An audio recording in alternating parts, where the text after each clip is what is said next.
Hello friends, good morning. ഒത്തിരി സ്വപ്നങ്ങൾ സീരിയലിൻ്റെ ഇന്നത്തെ എപ്പിസോഡ് റിവ്യൂയിലേക്ക് എല്ലാ കൂട്ടുകാർക്കും സ്വാഗതം. അങ്ങനെ രാഘവൻ ശരത്തിൻ്റെ വീട്ടിലേക്ക് എത്തുന്നു. അതിനുശേഷം തന്നെ നിങ്ങൾ ആരാണെന്ന് ചോദിക്കുന്ന സമയത്ത് ഞാൻ വർഷയുടെ അച്ഛനാണ് എന്ന് വെച്ചാൽ രണ്ടാണ്. അവളെ ഈ കിടപ്പ് എൻ്റെ മോൾ എവിടെയെന്നൊക്കെ ചോദിക്കുന്നുണ്ട്. നിങ്ങളുടെ മകൾ മുകളിലുണ്ടെന്ന് പറയുന്നുണ്ട്. എനിക്ക് വയ്യ, അവളെ കാണാൻ എനിക്ക് കഴിയും തോന്നുന്നില്ല. എന്നാലും എൻ്റെ മകളെ എനിക്ക് കാണണ്ടേ? ഞാൻ അത്രമേൽ സ്നേഹിച്ച എൻ്റെ മകളാണ്. 10-22 വർഷം ഞാൻ പൊന്നു പോലെ എൻ്റെ മകളെയാണ് നോക്കിയത്. എൻ്റെ മോൾക്ക് എന്ത് ഇഷ്ടമാണെന്നറിയോ? പിന്നെ ചെറുതായിട്ടൊരു വിഷമമൊക്കെ ഉണ്ട് എന്നോട്. അത് വേറെ ഒന്നും കൊണ്ടല്ല, ഞാൻ മദ്യപിക്കും. അത് മോൾക്ക് അത്ര ഇഷ്ടമല്ല. മദ്യപിക്കുന്ന ആൾക്കാരെ ആർക്കാണ് ഇഷ്ടമുള്ളത് എന്ന് പറയുന്നുണ്ട്. എന്തായാലും നിങ്ങൾ വന്നിരിക്കാനായിട്ട് പറയുന്നു. അപ്പോൾ ആ ചെയറിൽ കയറി അങ്ങ് ഇരിക്കുകയാണ് കേട്ടോ. അതിനുശേഷം തന്നെ മകളെക്കുറിച്ച് ഇങ്ങനെ വർണ്ണിച്ചുകൊണ്ടിരിക്കുകയാണ്. രണ്ടാനച്ഛനായിട്ടല്ല അവൾ എന്നെ കണ്ടിരിക്കുന്നത്, സ്വന്തം അച്ഛനായിട്ട് തന്നെയാണ്. അതുകൊണ്ട് തന്നെയാണ് എന്തെങ്കിലും ഞാൻ ചെന്ന് കഴിഞ്ഞാൽ എന്നെ വെറും കൈയോടുകൂടി എൻ്റെ മകൾ വിടാറേയില്ല. മോൾക്ക് ആവശ്യമുള്ള പണമൊക്കെ എനിക്ക് തരുമായിരുന്നു എന്നൊക്കെ പറഞ്ഞ് അവിടെ ഇരിക്കുന്ന സമയത്ത് എൻ്റെ മകളെ ഒന്ന് കാണണം. ആ സമയത്ത് ആരതി പറയുന്നുണ്ട്, വർഷ മുകളിലത്തെ റൂമിലാണെന്ന് പറയുന്നു. പിന്നെ അവളുടെ കൂട്ടുകാരികൾ ഉണ്ടോ അവളുടെ കൂടെ എന്ന് ചോദിക്കുന്നുണ്ട് കേട്ടോ. അതായത് നമ്മുടെ അഞ്ചും വർഷമൊക്കെ അവർ തന്നെ, അവർക്കും എന്നെ വലിയ പിടുത്തമല്ല. അതെന്താണെന്ന് വെച്ചാൽ ഞാൻ കഴിക്കില്ലേ, അതുകൊണ്ടാണെന്ന് പറയുന്നു. അപ്പോൾ ആരതിയാണെങ്കിലോ അഞ്ജുവിനെയും ശിവയെയും വിളിക്കുന്നുണ്ട്. ആ സമയത്ത് അഞ്ചു വരുന്നുണ്ട് കേട്ടോ. അഞ്ചു മോളെ എന്ന് പറഞ്ഞിട്ട് അഞ്ജുവിൻ്റെ അടുത്തേക്ക് ചെല്ലുന്നുണ്ട്. നിങ്ങളെന്തിനാണ് ഇങ്ങോട്ട് വന്നത്?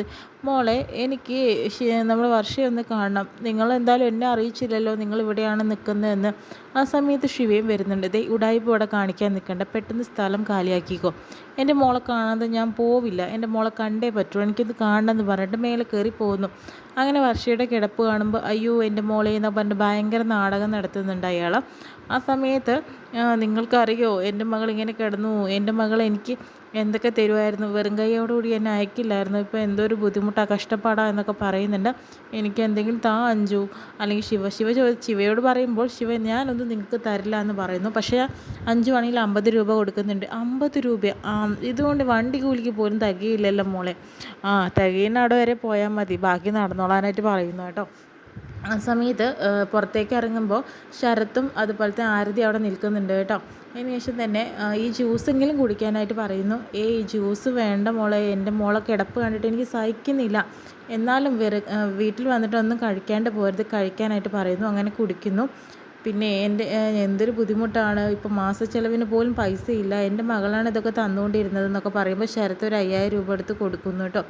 എനിക്കിതൊന്നും വേണ്ടായിരുന്നു. ഇല്ല, മോള് ഇല്ലയെന്ന് വിചാരിച്ച് വിഷമിക്കേണ്ട, ഇതുകൊണ്ട് മാസത്തിലെ ചിലവ് നടത്താമല്ലോ, കൊണ്ടുപോയിക്കൊള്ളാനായിട്ട് പറയുന്നു.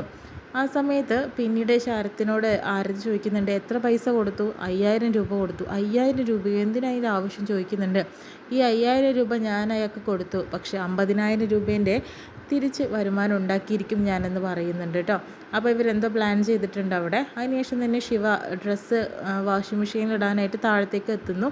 അപ്പോൾ ചേച്ചി, വാഷിംഗ് മെഷീൻ എവിടെ? അത് അപ്പുറത്തുണ്ടെന്ന് പറയുന്നുണ്ട്. അയാൾ പോയോ? ആര്? രാഘവനോ? രാഘവൻ തന്നെ. അയാൾ ഭയങ്കര വിഷമത്തിലാണ്, പൈസയില്ല, ചിലവിന് കൊടുക്കാനില്ല എന്നൊക്കെ പറഞ്ഞിട്ട് 5000 രൂപ കൊടുത്തു എന്ന് പറയുന്നു ശരത്ത്. 5000 രൂപ? അത്രയൊന്നും കൊടുക്കേണ്ട ആവശ്യമില്ല, അയാൾ മദ്യപിക്കാൻ വേണ്ടിയിട്ടാണ്, അല്ലാതെ ഒന്നല്ല. ഇടയ്ക്കിടയ്ക്ക് വർഷയ്ക്കും ഇഷ്ടമില്ല, അയാൾ വന്നിട്ട് അവളുടെ അടുത്തുനിന്ന് പൈസ വാങ്ങിപ്പോവും, എന്നിട്ട് കുടിച്ച് കൂത്താടി പിന്നീടും വരും, അതുപോലെ ഇനിയും വരും അയാളെന്ന് പറയുന്നു. അതോടത്ത് നിങ്ങൾ ടെൻഷൻ അടിക്കേണ്ട, 5000 രൂപ നിങ്ങൾ എനിക്ക് തിരിച്ചു തരികയും വേണ്ട, ഇത് ഞാൻ എൻ്റെ കണക്കിൽ കൂട്ടിക്കോളാം. ഇനി അയാൾ എന്തെങ്കിലും പ്രശ്നം ഉണ്ടാക്കിയിട്ടുണ്ടെങ്കിൽ ഞാൻ നോക്കിക്കോളാം എന്ന് ശരത്ത് പറയുന്നുണ്ട് കേട്ടോ.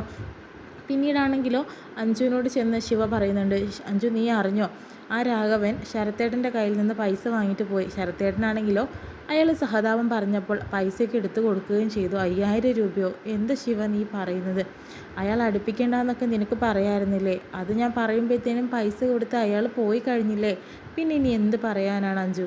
എന്ത് ചെയ്യാനാണ്? ഒന്നും പറഞ്ഞിട്ട് കാര്യമില്ല എന്ന് പറയുന്നു. ശരത്തേട്ടനാണെങ്കിൽ ഭയങ്കര ജെൻറ്റിൽമാൻ അല്ലേ, അതുകൊണ്ട് തന്നെ അയാൾ നല്ലൊരു മനുഷ്യനായതുകൊണ്ട് മാത്രമാണ് അയാൾക്ക് കൊടുക്കാനും കാരണം എന്നൊക്കെ പറയുകയാണ് കേട്ടോ ചെയ്യുന്നത്. ആ സമയത്ത് ഇനിയിപ്പോൾ എന്താ ചെയ്യുക, അയാൾ ഇനിയും തിരിച്ചു വരുമല്ലോ, ഇനിയും വരും ശല്യം, ഇനിയിപ്പോൾ എന്ത് ചെയ്യാനാ. അതിനുശേഷം തന്നെ ഡോക്ടർ വരുന്നുണ്ട്, അതായത് റോബിൻ വരുന്നുണ്ട്, അങ്ങനെ ആ നേഴ്സും ഉണ്ട് കേട്ടോ. അതിനുശേഷം തന്നെ വർഷയെ ചികിത്സിക്കുന്ന സമയത്ത് ആ ഒരു മെഡിസിൻസൊക്കെ മാറ്റി കൊടുക്കുന്നുണ്ട്. എന്നിട്ട് മറ്റന്നാൾ മുതൽ ഇങ്ങനത്തെ കാര്യങ്ങൾ ചെയ്യണമെന്നൊക്കെ കൊടുക്കുന്നു. ആ സമയത്ത് നമ്മുടെ വിവേകം വരുന്നുണ്ട് കേട്ടോ. എന്തായി ഡോക്ടർ കാര്യങ്ങൾ, വർഷയ്ക്ക് ഇപ്പോൾ എങ്ങനെയുണ്ടെന്ന് ചോദിക്കുന്നു. വിവേക് ഒന്ന് പുറത്തേക്ക് വന്നേന്ന് പറയാണ് കേട്ടോ. അതിനുശേഷം തന്നെ വിവേക് പുറത്തേക്ക് വന്നതിന് ശേഷം തന്നെ വിവേകിനോടായിട്ട് റോബിൻ സംസാരിക്കുന്നുണ്ട്. വിവേക് ഇതുവരേക്കും ഒരു മാറ്റം വർഷയിൽ കണ്ടു തുടങ്ങിയിട്ടില്ല, ഒരാഴ്ചയ്ക്കായില്ലേ. ഇനി ഞാൻ മെഡിസിനും കിഴികളും എല്ലാം ഒന്ന് മാറ്റി കൊടുത്തിട്ടുണ്ട്. എന്തായാലും ഇതിൽ ഒരാഴ്ച കഴിയുമ്പോൾ എന്തെങ്കിലും ഒരു മാറ്റം വർഷയ്ക്ക് കണ്ടു തുടങ്ങും, ഇത് ഉറപ്പുള്ള കാര്യമാണെന്ന് പറയുന്നു. അങ്ങനെ പറയുന്ന വിവേകിന് കുറച്ചൊക്കെ ഒരു ആശ്വാസം ആവുന്നുണ്ട്. കാരണം വെച്ചിട്ടുണ്ടെങ്കിൽ അടുത്ത ആഴ്ച മുതലെങ്കിലും ചെറിയൊരു വ്യത്യാസം വർഷയുടെ ശരീരത്തിൽ കാണാനായിട്ട് സാധിക്കുമെന്ന് ആലോചിച്ചുകൊണ്ട് നിൽക്കുകയാണ്.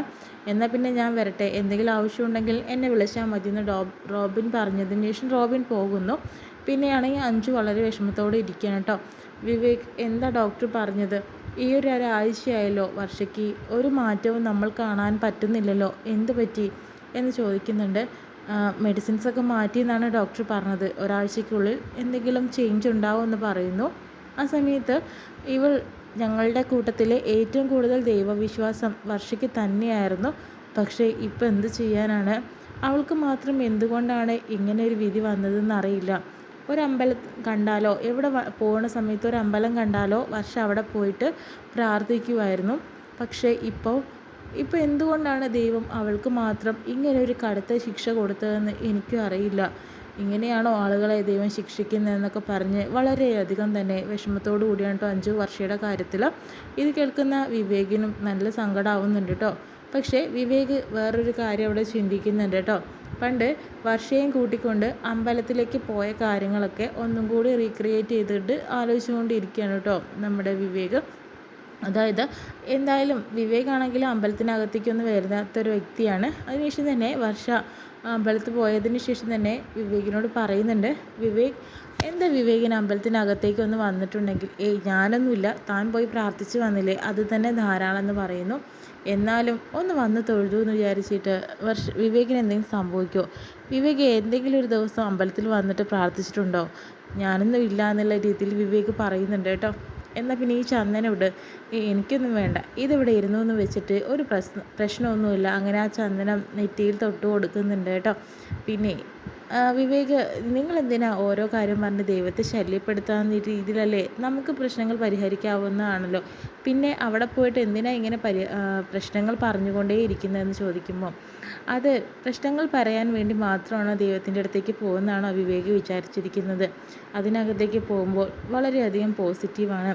അത് വിവേക് അമ്പലത്തിനകത്തേക്ക് പോയി ദൈവത്തിൻ്റെ മുന്നിൽ മനസ്സൊരുക്കി പ്രാർത്ഥിച്ച് നിൽക്കാത്തത് കൊണ്ട് വിവേകിന് തോന്നുന്നത് മാത്രമാണ് എന്നൊക്കെ പറയുന്നുണ്ട്.